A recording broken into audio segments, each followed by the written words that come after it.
Hola, buenas. En este punto voy a tratar de explicarles el principio de lo que es la espectrometría de masa. Aquí les dejé un diagrama un diagrama de lo que va a ocurrir dentro del equipo, que el equipo es el espectrofotómetro de masa, ¿no? Bueno, el equipo se va a componer de distintos elementos. Va a haber una zona donde va a haber una zona de carga de la muestra, donde vamos a inyectar la muestra. Aquí se la puse como MX. Una vez inyectada la cantidad suficiente de muestra, esa muestra va a llegar a un punto donde va a sufrir un proceso de volatilización. ¿Y qué va a pasar ahí? Pues esa muestra se va a convertir en estado gaseoso, ¿sí?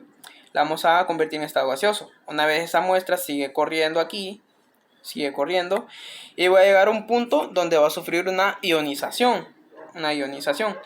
En esa etapa, en la muestra, cuando ya ya está corriéndose, va a ser detenida y va a ser ionizada, como les dije. En este apartado, en este punto del equipo, va a haber un cátodo y un ánodo. El cátodo es el que va a ionizar, o sea, va a incidir un haz de electrones hacia la muestra. Aquí la muestra, aquí se las puse como M+. Sobre la muestra van a chocar electrones, van a chocar muchos electrones. De hecho, esta es una etapa muy importante y que requiere mucha energía. Más o menos en cada equipo necesita más o menos unos 70 electronvoltios para que pueda llevarse esta etapa. En este punto es importante ya que se va a generar una molécula cargada positivamente, un catión, y cómo se forma. Al incidir sobre la muestra, ese haz de electrones, o sea, esos electrones golpean la muestra. Durante ese proceso de impacto, la muestra las moléculas de las que se compone esa muestra va a perder un electrón de su estructura. Aquí, de manera general, hay una ecuación. Si ponemos a M como la muestra, sí, ok, sobre esa muestra va a chocar un electrón proveniente del cátodo, y le va a arrancar un electrón de su estructura. Va a dar como resultado un catión que lo represento como M más punto. Ese punto va a representar un electrón desapareado, o sea, un electrón que esa muestra o esa molécula ya ha perdido. Y se forman dos electrones. ¿De dónde provienen estos dos electrones? Pues un electrón que perdió esa muestra y el otro electrón proveniente pues del cátodo, el que chocó sobre la muestra. A su vez, con un nuevo compuesto que se forma, ese nuevo compuesto, o sea, una nueva molécula que perdió un electrón, se va a denominar ion molecular. Ese ion molecular es muy importante, hay que tenerle mucho ojo, ya que nos va a orientar a saber y a determinar la masa o el peso molecular de ese componente o ese analito que estamos analizando. A su vez, en este mismo apartado, esos iones moleculares que se formen, ¿eh? van a sufrir un proceso de fragmentación. O sea, se va a separar en sus componentes. Fragmentos de los que se compone ese ion molecular se van a separar también, se van a generar del mismo. Aquí, miren, aquí tenemos ion molecular y se va a fragmentar para dar lugar a cationes secundarios, que los representamos como M2, cargados positivamente, y algunos radicales neutros que no tienen carga. Ok, esos fragmentos que se forman son importantes ya que también generan picos, generan señales que van a ser transcritas en el diagrama del espectro de masa, ¿no? Bueno, una vez ya pasa este proceso la muestra, donde sobre la muestra chocaron electrones, se formaron iones moleculares y fragmentos, esas moléculas nuevas se van a mover hacia un sitio de detección de masa, donde se van a detectar la masa de sus componentes. Cabe destacar que para este sitio únicamente las moléculas iónicas son las que tienen importancia. Las moléculas que no tienen carga, como radicales neutros, esos no van a tener importancia.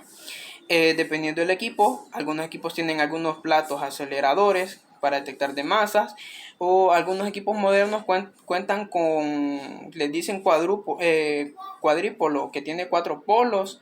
Bueno, todo depende del equipo. Bueno, hasta este punto la detección de masa se va a hacer en cuanto a su masa y a la carga que presenten esas moléculas. Una vez ya detectadas las mismas, van a seguir corriendo o moviéndose hasta un punto donde hay un polo magnético. Ya sabemos cómo estas son moléculas iónicas. van a verse atraídas por la función o mejor dicho, la acción de este polo. ¿Y qué va a hacer este polo sobre estas moléculas? Pues lo que va a hacer es aumentar su velocidad, aumentar su cinética, y esta cinética y esta velocidad hará que estas moléculas se separen en cuanto a su masa y a su carga. Y las moléculas que tengan la misma masa van a chocar, la misma masa y carga, perdón, van a chocar sobre un punto específico de unos pantallas o paneles de detección de esas moléculas. Una vez impacten en sitios específicos en esa pantalla de detección, va a haber una amplificación y va a ser traducida a estos diagramas que creo que ya los han visto, ¿no? Lo de los espectrómetros de masa, donde se van a formar distintos espectros que van a corresponder a algunos al ion molecular y a otros, y los demás que restan a los fragmentos que se formaron de ese mismo. ¿Cómo podemos leer esto, interpretarlo? Pues en el eje vertical se van a marcar las abundancias relativas de esos fragmentos o de esos iones que se formaron, y en el eje horizontal se va a hacer una clasificación en cuanto a la masa y a la carga de esas moléculas. Se asume que normalmente todas estas partículas que se forman aquí pues tienen únicamente una carga. Siempre aparece, sí o sí, aparece un pico de base, que es un pico que sale muy resaltado, que siempre se nota, siempre a simple vista.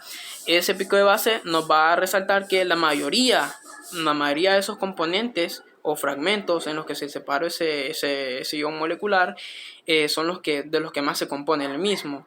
Si también ven, aquí hay otros que se formaron como ejemplo ilustrativo, que son pues los fragmentos que mencionamos anteriormente, ¿no? Que de los que provienen del ion molecular.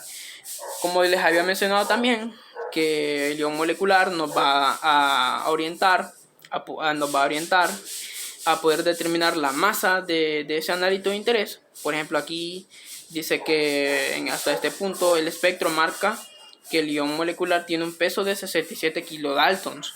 Entonces quiere decir que nuestro analito de interés tiene un peso de 67 kilodaltons. Ok, aquí también se va a ver marcado este otro fragmento que proviene de este mismo. Supongamos que este fragmento dio un 29 y este dio un 42, por ejemplo. Entonces quiere decir que hay un fragmento o algunas porciones de lo que se separó ese analito de interés que pesen 29 kilodaltons y otros 42 kilodaltons. Y así va a ser, en base a esos picos, vamos a ver cuántos componentes se separó ese ion molecular, y vamos a poder determinar el peso de los mismos. Cabe destacar también que la suma de todos esos fragmentos que se forman pues tienen que dar como resultado final pues el peso total, ¿no?, de ion molecular. También, bueno, esto de hacerlo como de manera manual, también hay, para interpretar los resultados hoy en día, se cuenta con bases de datos donde ya se encuentran bien informatizados, cuentan con de cientos a miles y miles de espectros ya conocidos, y pues utilizando los software adecuados podemos comparar los resultados que tenemos en el laboratorio con espectros ya conocidos. Bueno, espero que esta explicación haya sido lo suficientemente breve y precisa, y cualquier cosa, cualquier duda me pueden escribir.